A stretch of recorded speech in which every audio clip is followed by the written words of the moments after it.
नमस्कार दोस्तों, आपका स्वागत है एक बार फिर से आपके अपने चैनल शास्त्र ज्ञान में। दोस्तों, आप कुछ नया सीखना चाहते हैं तो हमारे चैनल को सब्सक्राइब करें। हिंदू धर्म में तुलसी के पौधे को बहुत ही पवित्र पौधा माना जाता है। इस पौधे में साक्षात भगवान विष्णु और लक्ष्मी का वास होता है।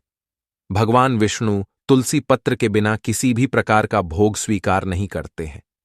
तुलसी को विष्णु प्रिया भी कहा जाता है, इसीलिए जो मनुष्य तुलसी की पूजा करता है वह कभी दरिद्री नहीं रहता है, उसकी कभी दुर्गति नहीं होती है। ऐसा मनुष्य घोर पाप करने पर भी नरक में नहीं जाता है। तुलसी को मात्र जल देने से क्या फल मिलता है, आइए जानते हैं इस महान कथा के माध्यम से। एक बार देवी सत्यभामा भगवान श्री कृष्ण से पूछती है, हे स्वामी, आप तो तीनों लोकों के स्वामी हैं, फिर भी आप इस तुलसी के पौधे की पूजा क्यों करते हैं? इसे नित्य जल क्यों चढ़ाते हैं? मैं इस पौधे को जल चढ़ाने का महत्व जानना चाहती हूं। तब भगवान श्री कृष्ण कहते हैं, हे देवी सत्यभामा, तुलसी साक्षात लक्ष्मी का ही रूप है। इसकी नित्य पूजा करने के करोड़ों फायदे हैं। इसे जल चढ़ाने मात्र से ही मनुष्य के करोड़ों पाप नष्ट हो जाते हैं। तुलसी को जल देने का महत्व बताने से पहले मैं तुम्हें एक अत्यंत प्राचीन कथा सुनाता हूं। इस कथा के माध्यम से तुम्हें तुम्हारे सारे प्रश्नों के उत्तर मिल जाएंगे, इसीलिए तुम इस कथा को ध्यान से सुनो। श्री कृष्ण कहते हैं, हे देवी, जो भी मनुष्य केवल इस कथा का श्रवण कर लेता है उसे 100 वर्षों तक तुलसी को जल देने का फल प्राप्त होता है। देवी सत्यभामा कहती है, हे प्रभु, मैं इस कथा को अवश्य सुनना चाहती हूं। आप मुझे वह कथा सुनाइए, मैं इसे पूरे ध्यान से सुनूंगी। तब भगवान श्री कृष्ण देवी सत्यभामा को तुलसी को जल देने के महात्म्य की कथा सुनाते हैं। हे देवी सत्यभामा, इस विषय में एक प्राचीन इतिहास है जो बहुत ही उत्तम और पुण्यफल प्रदान करने वाला है। पूर्वकाल की बात है, अवंतीपुरी में धनेश्वर नाम का ब्राह्मण रहता था। वह जन्म से तो ब्राह्मण था, किंतु वह कर्म से भ्रष्ट, कपटी बुद्धि वाला, कंबल तथा चमड़ा आदि बेचकर धन कमाने वाला तथा अत्यधिक झूठ बोलने वाला था। उसका मन हमेशा बुरे काम करने में लगा रहता था। वह चोरी, वेश्यागमन तथा जुए में आसक्त रहता था। उसने अपने जीवन में कभी पुण्य के काम नहीं किए, शास्त्रों का अध्ययन नहीं किया, पूजा पाठ भी नहीं किया। सदैव अपना मन दूसरों के धन पर लगाकर रहता था। वह दिन में धन कमाता और रात्रि में वेश्याओं के साथ रात बिताता था। इस प्रकार से वह अत्यंत पापी धनेश्वर ब्राह्मण अपना जीवन केवल पाप करने में व्यतीत करता था। उसने अपने मुख से कभी भगवान विष्णु का नाम भी नहीं लिया और न कभी देवी देवताओं का पूजन किया। इस प्रकार से पाप करते हुए उसे अनेक वर्ष बीत गए। फिर वह धनेश्वर ब्राह्मण खरीदी बिक्री करने के लिए माहिष्मतीपुरी में जा पहुंचता है। उस नगर के पास से नर्मदा नदी बहती है। उस स्थान पर उस नदी में स्नान करने के लिए दूर दूर से लोग आया करते हैं। फिर वह ब्राह्मण उसी नदी के किनारे के एक आश्रम में ठहरता है। उस आश्रम में अनेक विद्वान ब्राह्मण पुराणों का पठन तथा भगवान विष्णु की स्तुति में मग्न रहते थे। वह पाखंडी धनेश भी ढोंग करता हुआ वहीं पर उनके साथ रुक गया। उन विद्वान ब्राह्मणों के साथ रह के उसे भी श्री हरि विष्णु के नाम सुनने का अवसर मिलता था। वह उस स्थान पर 1 महीने तक रुका। फिर वहां पर आए लोगों ने गायों का पूजन करके ब्राह्मणों को भोजन कराया, तो उस पापी ब्राह्मण ने भी उनके साथ बैठकर भोजन किया और भगवान का प्रसाद ग्रहण किया। वहीं पर उस आश्रम में एक तुलसी का पौधा था। वह ब्राह्मण जाने अनजाने में ही उस तुलसी के पौधे में पानी डालता था। उसके मन में कोई विचार नहीं था कि वह क्या कर रहा है। वह रोज सुबह उठकर पात्र में पानी लेकर तुलसी के पौधे में डालता रहता था। फिर एक दिन वह आश्रम में सोया हुआ था तो उस स्थान पर एक सर्प आ गया और उस सर्प ने उसे नींद में ही काट लिया। उस पापी ब्राह्मण की नींद में ही मृत्यु हो गई। सुबह जब अन्य ब्राह्मणों ने उसे बेहोश अवस्था में देखा तो उन्होंने उसके मुख में तुलसी पत्र और तुलसी का जल डाल दिया। फिर सभी ब्राह्मणों को पता चला कि उसकी मृत्यु हो गई है। उस पापी ब्राह्मण की मृत्यु के बाद उस स्थान पर यम के दूत प्रकट हुए और उसे पकड़कर यमलोक ले जाने लगे। रास्ते में जाते हुए वह ब्राह्मण विलाप करने लगा और यमदूतों से कहने लगा, हे यमदूतों, मुझे कहाँ ले जा रहे हो? मेरी मृत्यु किस कारण से हुई है? तब यमदूत कहने लगे, अरे दुष्ट ब्राह्मण, तूने जन्म से लेकर मृत्यु तक बहुत पाप किए हैं। तेरे पापों के कारण ही तुझे एक काले सर्प ने काट लिया और तेरी मृत्यु हो गई है। अब हम तुझे यमलोक लेकर जा रहे हैं। वहां पर यमराज तेरे पाप कर्मों का लेखा जोखा देखेंगे और निश्चित ही तुझे वे नरक में डालेंगे। फिर वह ब्राह्मण जोर जोर से विलाप करने लगा और उन यमदूतों से क्षमा याचना करने लगा, किंतु यम के दूतों को उस पर जरा सी भी दया नहीं आई और वे उसे पीटते हुए यमलोक लेकर गए। जब यम के दूत उस ब्राह्मण को लेकर यमराज के सामने पहुंच गए तो यमराज के पास बैठे हुए चित्रगुप्त ने उस ब्राह्मण के जन्म से लेकर मृत्यु तक के कर्मों का लेखा जोखा निकाला और यमराज से कहने लगे, हे महाराज, इस ब्राह्मण ने तो बचपन से लेकर मृत्यु तक पाप ही पाप किए हैं। इसने कोई पुण्य का काम नहीं किया है। यह तो मूर्तिमान पाप ही है। इसे कल्प भर के लिए नरक में डाल दिया जाए। फिर यमराज कहते हैं, हे दूत, जीवन भर पाप करने वाले इस दुष्ट ब्राह्मण को उठाकर ले जाओ और इसे कुंभीपाक नामक नरक में डाल दो। यमराज के आदेश का पालन करते हुए वे यम के दूत हंसते हुए उस पापी ब्राह्मण को लेकर चले गए और उसे मुदगरों से पीटने लगे, जिससे उस ब्राह्मण का मस्तक टूट गया और वे उसे कुंभीपाक नामक नरक में ले गए। उस भयंकर नरक में खौलते हुए तेल के बड़े बड़े घड़े थे, जिसके नीचे भयंकर अग्नि धधक रही थी। फिर यमराज के दूत ने उस ब्राह्मण को उस खौलते हुए तेल के घड़े में डाल दिया, लेकिन जैसे ही वह ब्राह्मण उस खौलते हुए तेल के घड़े में गिरा, वह तेल एकदम से ठंडा पड़ गया। इस विचित्र घटना को देखकर उस यम के दूत को बड़ा आश्चर्य हुआ। ऐसा पहले कभी नहीं हुआ था। उसने कितने ही पापियों को उस तेल के घड़े में डाला था, वे सभी उस खौलते तेल में गिरकर छटपटाने लगते थे, लेकिन जैसे ही वह ब्राह्मण गिरा, वह तेल अचानक से शांत और शीतल हो गया। इस आश्चर्य को देखते ही वह यमदूत तीव्र गति से दौड़ता हुआ यमराज के पास पहुंच गया। यमराज ने पूछा, हे दूत, क्या बात है, इतनी तीव्र गति से दौड़ते हुए क्यों आ रहे हो? फिर वह दूत कहता है, हे यमराज, आपने जिस ब्राह्मण को कुंभीपाक में डालने के लिए कहा था, जैसे ही हमने उसे कुंभीपाक नरक में डाल दिया, नरक की अग्नि बुझ गई और वह खौलता हुआ तेल भी ठंडा पड़ गया। फिर यमराज कहते हैं, हे दूत, यह तो बड़ी ही विचित्र घटना है। ऐसा तो पहले कभी नहीं हुआ। यमराज विचार कर रहे होते हैं, तभी उस स्थान पर देवर्षि नारद पधारते हैं। देवर्षि नारद को देखकर यमराज अत्यंत प्रसन्न होते हैं और उन्हें प्रणाम करके उनका स्वागत करते हैं। फिर यमराज नारद जी से कहते हैं, हे देवर्षि, आप उचित समय पर आए हैं। हमने आज एक अत्यंत पापी ब्राह्मण को कुंभीपाक नरक में गिराया है, किंतु उसके गिरते ही नरक की अग्नि ठंडी पड़ चुकी है और खौलता हुआ तेल भी शीतल बन गया है।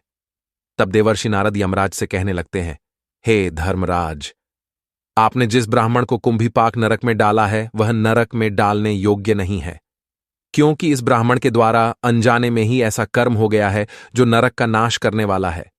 जो मनुष्य पुण्य करने वाले लोगों के साथ रहता है, उसे उनके पुण्य का भाग अवश्य मिलता है, और यह ब्राह्मण तो 1 महीने तक भगवान विष्णु के भक्तों के साथ रहा है। इस ब्राह्मण में आश्रम में रहते हुए नित्य तुलसी को जल अर्पण किया है, इसीलिए यह बहुत बड़ा पुण्यवान बन गया है। इसके समस्त पाप नष्ट हो गए हैं। यह ब्राह्मण अब विश्वलोक जाने का अधिकारी बन गया है। इस ब्राह्मण ने अनजाने में ही इतना पुण्य कमाया है जो जन्म जन्मांतरों में मनुष्यों को प्राप्त नहीं होता है।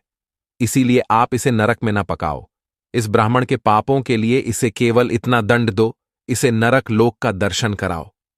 देवर्षि की बात सुनकर यमराज अत्यंत प्रसन्न होते हैं और ब्राह्मण को कुंभीपाक नरक से निकालकर लाते हैं और अपने दूतों से कहते हैं, हे दूत, इस ब्राह्मण महात्मा को ले जाओ और संपूर्ण नरकों का दर्शन कराओ।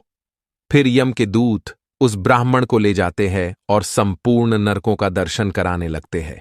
भगवान श्री कृष्ण कहते हैं, हे देवी सत्यभामा, इस प्रकार से यम के दूत उस ब्राह्मण को संपूर्ण नरकों का दर्शन कराते हैं और यक्षलोक में ले जाते हैं, और फिर वह ब्राह्मण एक यक्ष बन जाता है।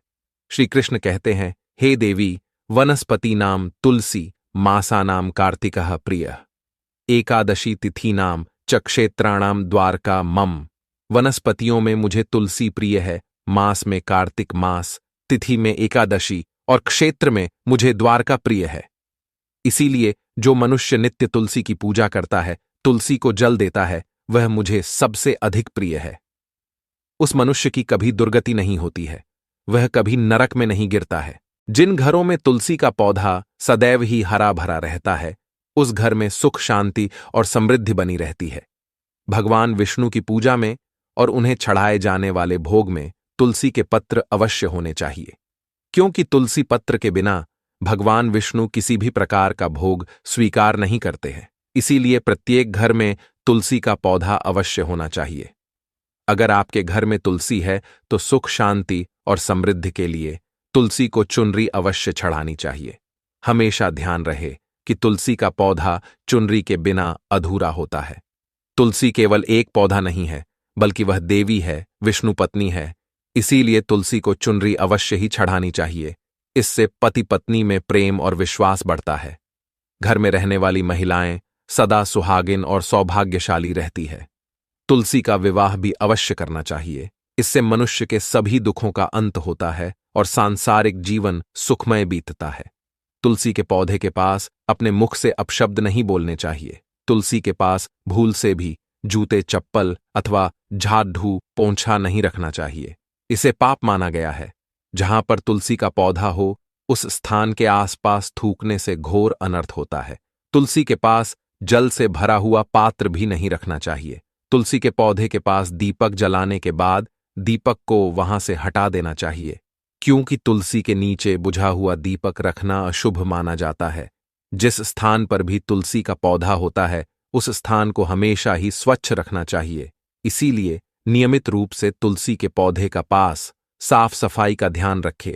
तुलसी के पौधे में शिवलिंग और गणेश जी की प्रतिमा नहीं रखनी चाहिए। साथ ही तुलसी के गमले में अन्य किसी भी प्रकार का पौधा भी लगाना अशुभ होता है। तुलसी के पौधे के पास कपड़े भी नहीं सुखाने चाहिए, अन्यथा कपड़ों से गंदा पानी तुलसी के पौधे पर गिर सकता है। ध्यान रहे, तुलसी के पौधे को नाखून से नहीं तोड़ना चाहिए, इससे तुलसी का अपमान होता है। यदि तुलसी के पत्ते सूख कर गिर जाते हैं तो उन्हें कचरे में नहीं फेंकना चाहिए। उन पत्तों को आप तुलसी की मिट्टी में ही दबा दें। रविवार के दिन तुलसी के पत्ते नहीं तोड़ने चाहिए और रविवार को तुलसी को जल भी नहीं चढ़ाना चाहिए। बाकी अन्य दिन नित्य बिना चुके तुलसी को सुबह जल देना चाहिए और शाम के समय एक दीपक जलाना चाहिए। अक्सर महिलाएं स्नान के बाद अपने बाल खुले रखकर ही तुलसी को जल देती है। ऐसा करना गलत होता है। महिलाओं को हमेशा ही अपने बाल बांधकर माथे पर सिंदूर लगाकर ही तुलसी में जल देना चाहिए। इससे तुलसी का आशीर्वाद प्राप्त होता है। घर में तुलसी का पौधा लगाते समय ध्यान रहे कि इसके लिए गंदी मिट्टी का उपयोग न करें। तुलसी के पौधे के लिए शमशान की अथवा गंदगी वाले स्थान की मिट्टी का कभी उपयोग नहीं करना चाहिए। इससे तुलसी मां रूठ जाती है और सूखने लगती है। तुलसी का पौधा कभी गंदे स्थान पर नहीं लगाना चाहिए, जैसे नाली अथवा बाथरूम के पास तुलसी का पौधा कभी नहीं रखना चाहिए, अन्यथा गंदा पानी तुलसी के पौधे में गिर सकता है, जो बहुत ही अशुभ माना गया है। घर में तुलसी का पौधा कभी सूखना नहीं चाहिए। शास्त्रों में ऐसी मान्यता है कि तुलसी का पौधा सूखना अकाल मृत्यु की सूचना देता है। घर में तुलसी का पौधा सूख जाए तो घर की सुख समृद्धि खत्म हो जाती है। सूखी हुई तुलसी में मां लक्ष्मी का वास नहीं होता है। शास्त्रों के अनुसार मासिक धर्म के दौरान महिलाओं को तुलसी के पौधे में पानी नहीं डालना चाहिए और तुलसी को स्पर्श करना भी वर्जित है। तुलसी को बिना स्नान किए जल नहीं देना चाहिए और पैरों में चप्पल आदि पहनकर भी तुलसी को जल ना दें। तुलसी को जल देते समय ध्यान रहे कि वह जल आपके पैरों पर ना पड़े, इससे तुलसी का अपमान होता है। श्री कृष्ण कहते हैं, नित्य तुलसी के दर्शन से मनुष्य को स्वर्ग की प्राप्ति होती है और तुलसी पत्र के सेवन से उसके सभी पाप नष्ट हो जाते हैं। तुलसी का पौधा हमेशा ही घर के सामने लगाना चाहिए। इसे पूर्व अथवा उत्तर दिशा में लगाना सबसे अधिक शुभ होता है। तुलसी के पास मरुस्थलीय पौधे रखना बेहद अशुभ माना जाता है। ऐसे पौधों से नकारात्मक ऊर्जा निकलती है। शास्त्रों में कहा गया है, जिन पौधों से हरी भरी कलियों की उत्पत्ति ना हो, उसके स्थान पर कांटे निकलते हो, तो ऐसे पौधों को तुलसी के पास कभी रखना नहीं चाहिए। शास्त्रों में केले के पौधे का विशेष महत्व बताया गया है। अगर तुलसी के पास केले का पेड़ लगा देते हैं तो कई गुणा अधिक लाभ प्राप्त होंगे। केले के पेड़ में भगवान विष्णु का वास होता है। इसे तुलसी के पास लगाने से घर में सुख समृद्धि आती है। तुलसी के पौधे में शालिग्राम भी अवश्य रखना चाहिए। तुलसी के गमले में शालिग्राम रखने से तुलसी का और भी अधिक शुभ प्रभाव आपको देखने को मिलेगा। शालिग्राम भगवान विष्णु का निराकार रूप माना जाता है। यह काले रंग का पत्थर होता है, जिसे विलक्षण और मूल्यवान माना गया है। इसे अगर तुलसी के गमले में रखेंगे तो आपके घर से संपूर्ण नकारात्मक ऊर्जा नष्ट हो जाएगी। घर में केवल एक ही शालिग्राम की पूजा करनी चाहिए। पुराणों में कहा गया है, भगवान विष्णु की मूर्ति से कई ज्यादा उत्तम होता है शालिग्राम की पूजा करना। शालिग्राम को चंदन लगाकर उस पर एक तुलसी का पत्ता रखना चाहिए। प्रतिदिन शालिग्राम को पंचामृत से स्नान कराना चाहिए। ऐसा करने से सभी जन्मों के पाप नष्ट होते हैं। शालिग्राम सकारात्मकता और सात्विकता का प्रतीक होता है। तो दोस्तों, इस प्रकार से भगवान श्री कृष्ण ने देवी सत्यभामा को तुलसी के पौधे को जल देने का महत्व बताया है और घर में तुलसी का पौधा लगाने के नियम बताए हैं। आपको यह कथा कैसी लगी कमेंट करके जरूर बताएं। जानकारी अच्छी लगी तो वीडियो को लाइक जरूर करें। साथ ही कमेंट में जय श्री कृष्ण और जय मां तुलसी जरूर लिखें। आपसे विनती है कि आप इस चैनल को सब्सक्राइब जरूर करें ताकि ऐसी ही आध्यात्मिक जानकारी आपको प्राप्त हो। आप सभी का धन्यवाद।